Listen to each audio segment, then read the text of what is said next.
Hi guys, welcome back to yet another video. My name is Martin. I'm filming this in my storage unit tonight. Tonight being Tuesday night. This is the last video I'm going to film for tonight. I said in a previous video that there was two books that I'm waiting on from my comic shop. What I'm going to do is I'm not going to hold off and wait until I show this video, but I'm going to do an unboxing video. And if you've seen this video and you're a fan of the channel, you watch every day, I've already shown you what the books are and how excited I am. But what I have here is 4 books that I've selected from random, and I'm going to end on a key issue. As you can see here, we've got the Maximum Carnage video game. I never played this game. I wish I would have. I wish I could have. But I don't think we actually got it here in Australia. If you're familiar with this game and you know more about it, please let me know in the comments down below. The first issue I want to show off, though, is Spicy Tales, issue 18 from Eternity. And I bought this as like with a whole lot of my comic book shop purchases. Well, not purchases, but like a big buy from them. And I wish I had taken a little bit of time to research this series a little bit more, because there's some covers that are very risky. And if you can find them on my comic shop and pick them up in time, you're a luckier man than I, because they seem to get snapped up pretty quick. But this is an interesting series in that it's a reprint of other books, other stories, and it's all just put together in black and white. But it all has that crime noir, good girl, bad girl crime aspect of it. So yeah, there we are. The next one I want to show off is Spectacular Spider-Man issue 164, and I thought it was a really cool cover. I liked the Beetle here, and let's have a look. Wait a sec. Okay, yeah, I thought it was Cell Buscema. Cell is like history class for teenagers. In terms of when I was growing up, I was never a fan of Cell's work. But now that I'm an older man, I appreciate what he did, how he did his work, and the level at which he did it. Every single issue, he brought the goods every single issue. So he's like history. He's like a history lesson, because back in high school I hated history, but if I could take a history course now, I think I'd be more interested in it. So yeah, I always say that I'm going to take these books home and read them, and I'm very tempted to do so with this, because this is scratching a lot of middle-aged itches for me.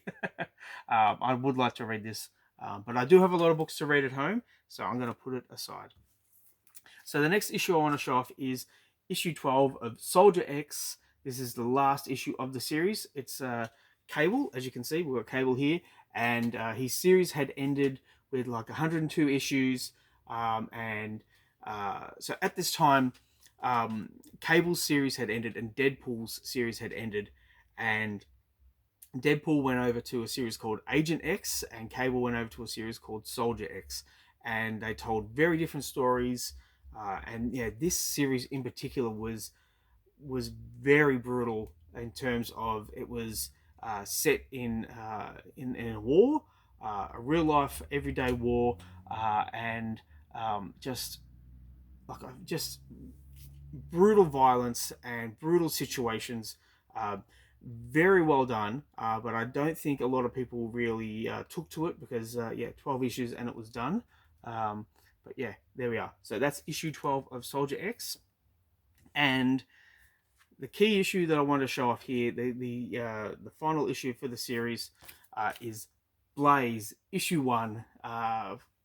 Embossed, embossed is where you get the you can feel the indentations on the cover. I think. Am I right? Am I completely wrong? I do not know. But yeah, pure 90s series for this one. And I have the complete run of Blaze. I have the complete run of all the Midnight Suns from the 90s. I was a huge fan. I won't say that the quality was like always great, but they had a lot of heart.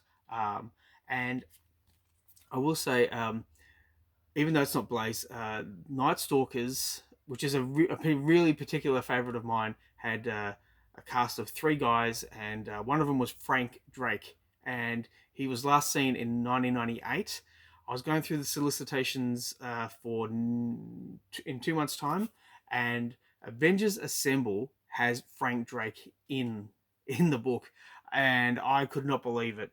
I hadn't planned on buying this book, but now that he is finally back, I've pre-ordered it, and I want to see, do they explain what happened with him? Because at the end of Night Stalkers, he was burnt to a crisp, and he went into a coma, and he was in hospital, and he's been in hospital ever since.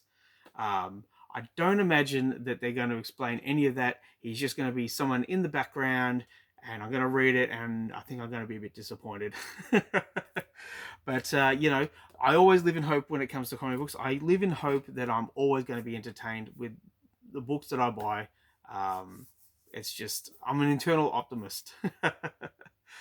Thanks for sticking with me, guys. I do appreciate it. Let me know what you think in the comments down below. Please like and subscribe if you wish to. I'll catch you next one. Bye.